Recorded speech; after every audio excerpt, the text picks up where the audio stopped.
students, this is Neha, your course teacher, which is Rainfed Agriculture and Watershed Management, and our course number is AGRO 5321. So today's we will discuss about the soil and climatic conditions prevalent in Rainfed Agriculture. Okay, so let us see soil and climatic conditions. Like soil is the uppermost part of the earth crust containing a mixture of minerals.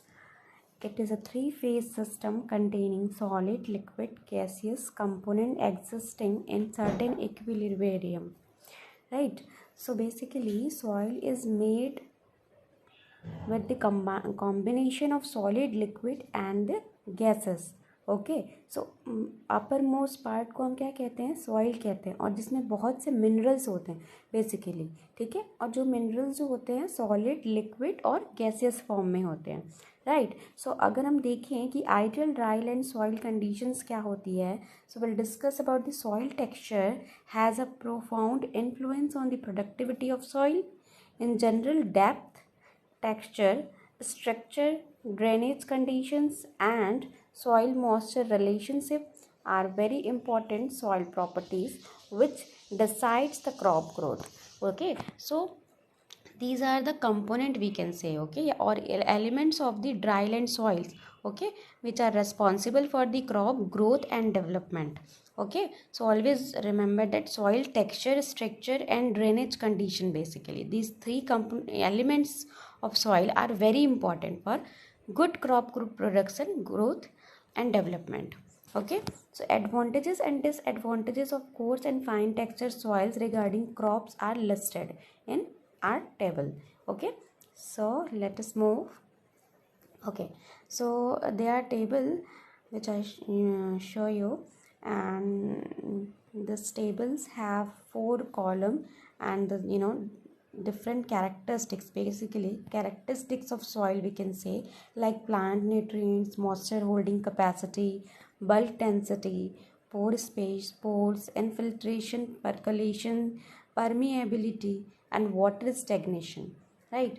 So for fine texture soil and coarse texture soil, we'll discuss the characteristics differences between these two soil. Like example, in coarse texture soil we can take sandy soil, okay, and in fine texture soil we can take clay soil. क्यों clay soil लेते हैं? क्योंकि clay soil जो होता है वो 0.002 mm से छोटा होता है उसका साइज़. ओके, और जो हमारा सैंडी सॉइल होता है वो 0.0 mm से बड़ा होता है. ठीक है, ग्रेटर देन होता है, तो हमेशा याद रखेंगे. एंड देन प्लांट न्यूट्रिएंट की बात करें अगर हम, तो वेरी लो किसमें होता है? सैंडी सॉइल में प्लांट न्यूट्रिएंट बहुत कम होते हैं, क्योंकि वो क्या करता है, उसको होल्ड करने की कैपेसिटी कम होती है. किसकी? सैंडी सॉइल की. Then after moderate to high होता है in fine texture soil. then moisture holding capacity is coarse texture soil is very less and the fine texture soil is high. Then bulk density is high in coarse texture soil and the fine texture soil is low. Then the pore space between coarse texture soil and fine texture soil is low and high. Then the pores is large and continuous. And the minutes of discontinuance, मतलब compact soil में क्या होता है, जो pores होते हैं वो क्या होते हैं? छोटे होते हैं, बहुत बहुत ही छोटे होते हैं, माइनर होते हैं, और क्या होते हैं? बहुत ही ज़्यादा गैप में होते हैं. ठीक है, बट आपकी कोर्स सैंडी सॉइल में हम कह सकते हैं, जो कोर्स टेक्सचर सॉइल है उसमें क्या होते हैं? बड़े बड़े होते हैं, पोर्स होते हैं और कंटिन्यूसली होते हैं. ठीक है, तो कंटिन्यूसली होने का भी क्या होता है? मॉइस्चर होल्डिंग कैपेसिटी उनकी कम हो जाती है, क्योंकि रन ऑफ हो जाता है वाटर का या इवापोरेट हो जाता है वाटर. ठीक है, so infiltration and percolation, so in coarse texture soil which is sandy soil, so very rapid, and then clay soil is low. अब इनफिल्ट्रेशन पर्कुलेशन क्या होता है? Downward movement of the water is called the infiltration. Okay, जब हम water artificial application करते हैं हम जब वाटर का, that is called the irrigation, and then the water is down towards the soil, that is called the infiltration rate of soil and water also. So that is the infiltration. Then the horizontal water movement is like percolation. ठीक है, so permeability क्या होती है, high होती है Sandy soil में, और clay soil में क्या होती है, स्लो होती है। देन वो वाटर स्टेग्नेशन जो होता है, वाटर स्टेग्नेशन मतलब पानी भराव, जल भराव, है ना, वाटर कहीं पे वाटर लॉगिंग जैसी कंडीशन हो जाती है, ठीक है। तो वाटर लॉगिंग कंडीशन वहाँ पे होती है जहाँ पोर्स नहीं होते, प्रॉपर पोर स्पेस नहीं होते सॉइल में, कॉम्पैक्ट हो जाती है सॉइल, मतलब मिट्टी का एक ढेला बन जाता है, उस तरीके के जगह पे क्या होता है, वाटर स्टेग्नेशन जैसी क्या होती है, मुसीबतें आती है। तो फाइन टेक्सचर सॉइल में क्या होती है, फाइन टेक्सचर सॉइल कॉम्पैक्ट होते हैं विच इज़ क्ले सॉइल। तो क्ले सॉइल में हमेशा आप देखेंगे कि वाटर लॉगिंग कंडीशन एक टाइम पे आ जाती है, हम एक्सेस अमाउंट ऑफ वाटर जब होता है तो उसकी जो इनफिल्ट्रेशन पर्कुलेशन रेट कम हो जाती है और वो सेचुरेट हो जाता है सॉइल, है ना। सेचुरेट होने के बाद क्या होता है, वाटर वाटर लॉगिंग कंडीशन वहाँ पे डेवलप हो जाती है। एंड क्या होता है, सैंडी सॉइल, सैंडी सॉइल में और क्या है, कंटिन्यूसली पोर्स है ना, उनके बीच में कोई गैप नहीं है, और जो पोर्स है वो लार्ज पोर्स है। तो उससे क्या होता है, वाटर स्टेग्नेशन, वाटर लॉगिंग या जल भराव क्षमता जो होती है, या जल भराव जैसी स्थिति जो होती है वो नहीं होती है। Okay, so always remember the characteristics of coarse texture soil and the fine texture soil. Okay, so let us move. Okay, then the soil erosion. So soil erosion in sandy soil is very less, and in like clay soil or especially in slopes area, hilly region, the erosion is very high. Okay, so basically हम देखते हैं जो hilly region होते हैं वहाँ पे क्या होता है, eroded soils as present. Okay, so always remember that thing, like soil जो erosion है वो हमारे सैंडी सॉइल में कम होता है, क्योंकि सैंडी सॉइल क्या होती है, कोर्स टेक्सचर होती है ना, जिनके बीच में मोर स्पेशियस होते हैं, बहुत ज़्यादा स्पेस होता है, और जो हमारी क्ले सॉइल होती है वो कॉम्पैक्ट होती है, ठीक है। तो वो वाटर लॉगिंग जैसी कंडीशन होती है, तो बेसिकली उसमें क्या होता है, वाटर एरोजन बहुत होता है, रन ऑफ होता है वाटर का। तो जो अपर मोस्ट सॉइल है, जो फर्टाइल सॉइल है, वो क्या होती है, रन ऑफ के साथ साथ इरोटेट हो जाती है। Then the last characteristics is dryland agriculture with uniform distribution if rainfall and sufficient moisture conservation moisture, ठीक है। मतलब अगर यूनिफॉर्म डिस्ट्रीब्यूशन होता है हमारे उस रीजन पे, उस ए पर्टिकुलर एरिया पे, तो वहाँ पे क्या होता है, एक सफिशिएंट मॉइस्चर लेवल या मॉइस्चर लेवल अमाउंट हम कह सकते हैं, मॉइस्चर अमाउंट जो है वो वहाँ प्रेजेंट होता है। अगर कब कब यूनिफॉर्म डिस्ट्रीब्यूशन मतलब एक समान वर्षा होती है तब, ठीक है। तो मॉइस्चर कंजर्वेशन प्रोसेस वहाँ पे हम कर सकते हैं अगर एक जैसा वर्षा हो तो, ठीक है। सिमिलरली हमारे जो क्ले सॉइल है उसमें क्या होता है, preferable and possible for double cropping in case of stored up residual soil moisture, ठीक है। अगर हमने कहीं पे वाटर स्टोर्ड अप का क्या करा है, अरेंजमेंट करा है, तो उस कंडीशन पे हम डबल क्रॉपिंग ले सकते हैं। अगर हमारे पास रेसिडुअल सॉइल मॉइस्चर उस पर्टिकुलर रीजन पे अवेलेबल है तो हम ये ले सकते हैं, ठीक है। तो ये हमेशा आप ध्यान रखेंगे कि कोर्स टेक्सचर और जो फाइन टेक्सचर सॉइल है उसके कैरेक्टरिस्टिक्स क्या है, किस तरीके के कैरेक्टरिस्टिक्स है, कैसी विशेषताएं हैं जिस पे वो काम करता है, right. So let us move. Okay, then we will discuss about the dryland, ideal dryland soil characteristics. Okay, so dryland soil characteristic we have different types of soil like black soil, red soil, alfy soil, laterite soil. Okay, so in this lecture we will discuss about the improvement technology for the red soil.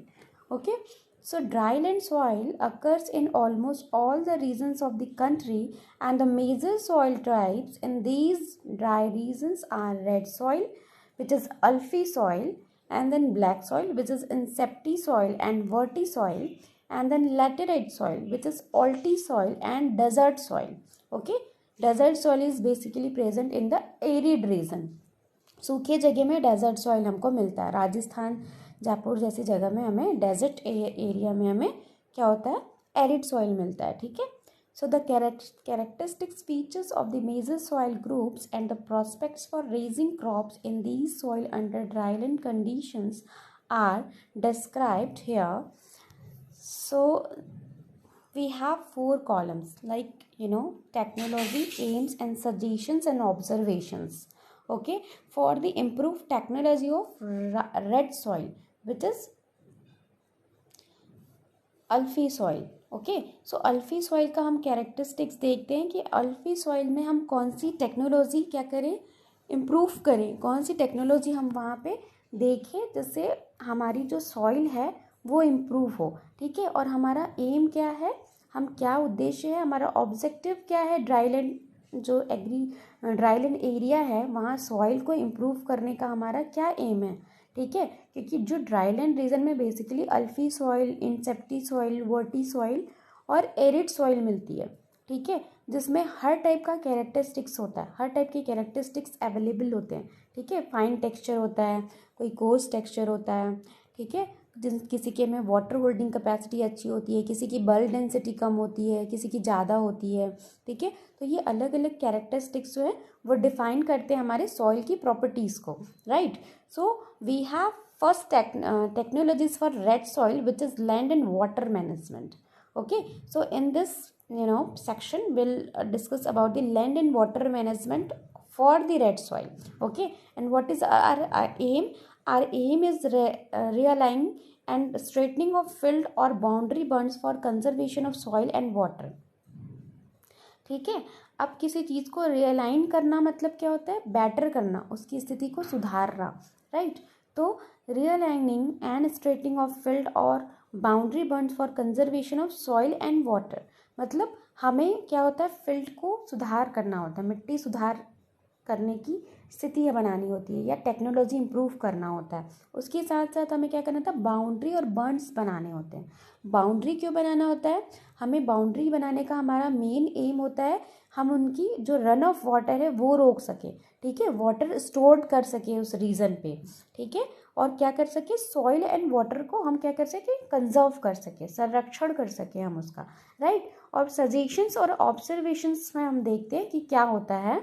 So establishment of vegetative cover on burns, formation of graded burns, then growing vegetative filter strips on contours, then the summer plowing, contour tillage in slope lands. Okay, so these are the characteristics for red soil. ठीक है, तो हमेशा ये याद रखेंगे कि हमें एक कवर क्रॉप, हमें से एक एस्टेब्लिशमेंट करना होता है, हमेशा कवर क्रॉप उस सॉइल पे हमें, रेड सॉइल पे हमेशा लगा होना चाहिए। ठीक है, अब कवर क्रॉप क्या होता है, या तो आप ग्रीन मैन्योर क्रॉप लो, है ना, या तो आप ग्रीन मैन्योर क्रॉप लो, वो आपके कवर क्रॉप में आ जाता है, या तो आप लिथाइरस जैसे क्रॉप ले सकते हैं, लिथाइरस और बरसीम ले सकते हैं आप।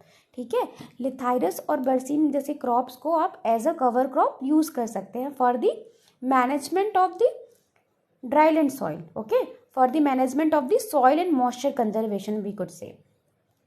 And then the formation of graded burns, growing vegetative filter strips. Contour region में, जो हिली रीजन्स हैं वहाँ पे कॉन्टूर फार्मिंग में हमें स्ट्रिप्स में क्या करना था, वेजिटेटिव जो भी पार्ट्स हैं उसको कवर करना रहता है ताकि वाटर लॉस ना हो, एवेपोरेट ना हो वाटर।